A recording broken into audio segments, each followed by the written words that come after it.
Back here on another week of Jacked Up Recap. I'm Cody Lefkowitz, the voice of your Jackalopes, and this week we're going to be with number 21 in your scorebooks, Levi Wunder. The newest 20-year-old. That's sort of why you're the last of the 20 right here, just getting to know him in order, and came over from Lone Star earlier in the season. You guys are going to head back to Lone Star this weekend, play your old team for the final time in that barn. What's it going to feel like? Yeah, it's always special, going back to the old barn, and it's our last crack at them. So I think we're gonna get the sweep here this weekend, but who knows? But yeah, it's always, like you said, going back into the old barn. It's really special, and to see some friends and family, and all the people that were there, from the start. So it's cool. Now let's take a look at last weekend first. You guys had Shreveport come in, probably outplayed them both games. I think you guys were the better team. I think everybody sort of knew it, and that first game, they're ahead 1-0, then 2-1. You guys tied it up both times, and talking with Gatto, that bounce off of Cooper's X State that ended up putting in the game-winning goal for them. That's sort of summarizes the whole season. You guys outplay every team, and then one lucky bounce, one unlucky bounce sort of does it. Yeah, exactly. I was just gonna say that. That's been our whole season. We get up on a team and we get a bounce that just doesn't go our way, and we don't get the result that we want. And like you said, we outworked them. I think back in Shreveport, I think we played well and showed what we had. And when we came back here, we just like you said, a couple unlucky bounces, and that's just how it goes sometimes. And so you guys lost that first one. It was 4-2, the empty netter at the end of the game.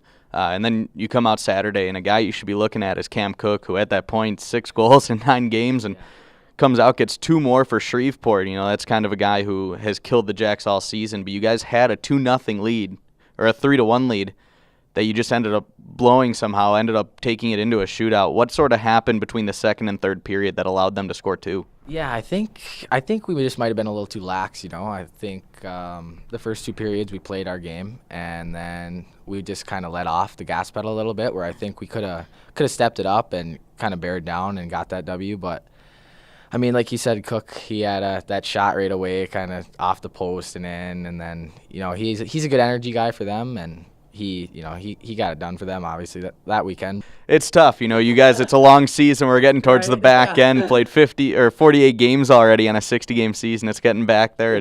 And this is the time where it starts to take a toll on you. Obviously, physically throughout the year, everybody's been injured at different times, but mentally now it's a hard one. How do you guys stay mentally prepared, knowing that, right now it's unfortunate, but only 4 games away from elimination? Right, yeah. When when your back's against the wall like that, it's you got to work on the simple things, and just get back to basics and do the things you do best. You might not score a goal every game, you might not get that assist, but you could go out there, block a shot, or have a nice hit, or get the energy going. So there's tons of ways to contribute and find some success late in the year, even though the odds are against you. So now let's talk about this upcoming weekend a little more. You said you think you guys are going to get the sweep. Yeah. We're all hoping for Right. The sweep, but who knows what's really going to happen. Lone Star does a good job. They block shots, obviously something that Coach Dan Wildfong stresses so much is blocking shots. The last couple times there, 18 shots on Friday, 15 shots on Saturday. Alec Calvaruso, a good goaltender in himself. How are you guys going to go and get more shots on net, get more goals past Calvaruso, and hopefully come away with the sweep? Right, yeah, I think we need to get to the net. We've been a little bit on the perimeter, and I think we can get in between the dots and get the puck in those areas to get the pucks on the net. And like you said, they do a great job blocking shots. Coach Wildfong, he stresses that, stresses a lot of the details. So they're a pretty sound team fundamentally, and we kind of a run and gun team. So I think that's how we kind of contrast against them and have some success. All right, now let's go on. Let's do a Meet the Player segment where people at home are going to get to know a little bit more about Levi Wunder. Starting it off, you're from Escanaba, Michigan. You love talking about coming from Escanaba.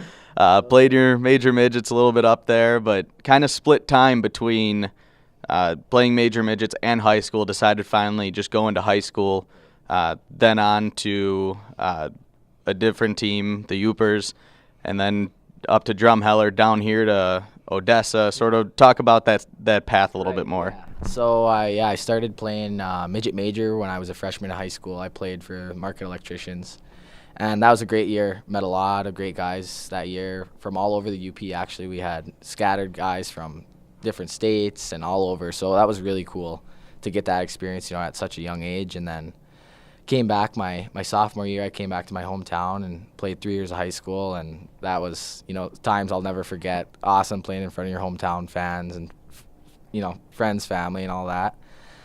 And then, I found myself in Alberta last year, and then down in Dallas at the beginning of this year, and here in Odessa. So it's been quite a journey, but I've enjoyed every step of it. Taking the long travel from Canada down here this year, and the good thing that we even got you is the fact that you played last year in Drumheller with Johnny Hogue, a good friend of yours now, and for the past couple of years. Talk about what it's like being able to play with him for 2 years, and then how he helped bring you down here to Odessa. Yeah, right. It's me and Johnny. Actually, it's funny. Last year, the first hotel room I stayed in was with Johnny. Didn't know anything about each other. Just kind of asking questions here and there, kind of like we're doing now. Finding out things about each other, and he made the transition. From Lone Star, I didn't have the best success there, and it was kind of troubling for me. But he made the transition here really easy, and all the guys have been great. So it's been great. And it was a troubling time in Lone Star. You just said it, but let's try and dig a little deeper. See sort of why you decided on Lone Star over Odessa. I mean, we all know it's in that Dallas-Fort Worth area. Very appealing to anybody that comes down, or you come to Odessa, you come out to West Texas, and you say it's a lot of oil. Yeah. You go in, it's a real city out there in Dallas. Why Dallas over Odessa when you were such highly scouted by both teams? Right. Yeah. Coming into this year, I didn't know really where I was going to end up, and there was some uncertainty there. And I talked with my coaches from Alabama, Huntsville, and they had some good relations with Dan. And going into the year, they thought that would be a good fit for me. And it ended up not working out the way, I had hoped. But I think when the trade had happened and I talked to Dan and we were both on the same page, and I think it worked out for both squads. And you talked about University of Alabama Huntsville playing a pretty big role in you going to Lone Star. Something that may surprise people is that you're actually going to Alabama Huntsville. Everywhere you look, elite prospects, even the Jacks website, nothing shows that you're committed. Right. Even one of our own front office guys asked me the other day, why'd you leave Connor Wood's University of Alabama Huntsville up by Levi Wunder? And I said, he's going there with Woody next year. Right, and yeah. it's why do you think that happened? Yeah, you committed over a year ago with Drumheller. Yeah, right. I think when they announced it, actually, they announced I was going for 2016, 2017.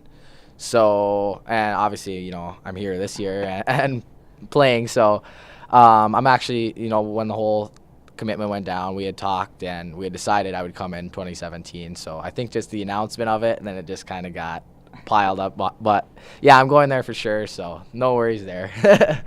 It'll be good, though. You're going in not by yourself. You do have Connor Wood with you, a teammate that you've had for 24 games now, and you know what he brings. He knows what you bring, and you guys have played a little bit here and there together on some lines. What's that going to be like next year? Yeah, it's going to be awesome. Woody's a great teammate, through and through, like a guy you definitely want on your team. He's a great energy guy, great guy to have in the room, always brings a smile, and I'm sure we'll probably be roommates next year, so it'll be great. All right, now let's go on. Let's do some rapid-fire questions, see what you have in store for us, let them know a little bit more about you. So to start off, what's the nickname around the squad? Wow, not a true nickname. A lot of guys call me Wonder. Not too many guys call me Levi, actually, which is odd, but not no true nickname at this point. Maybe Wonder Bread, something, Okay. Kind of play on words. Everyone sort of mixes one in. All right, what about your favorite hockey team? Detroit Red Wings. Coming from Michigan, it's a no-brainer there. What player out there on the ice do you try and emulate? Yeah, actually, a guy plays for Tampa Bay Lightning, Jonathan Drouin. He's a real skilled guy, and he, the way he approaches the game and how he plays is how I would, want to maybe play one day. Do you have any pregame routines that you have to go through every game? Nothing too specific, but I do always put my left skate on before I put my right skate on.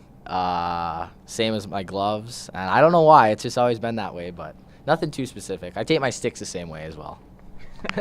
So those are sort of, do you do that in between each period as well, sort of a superstition no matter what time it comes? Oh, yeah, I take my stick between every period, no matter what. After warm-ups, in between the first, second, and, maybe after the game if I feel like it. But it's a good game. Right, exactly.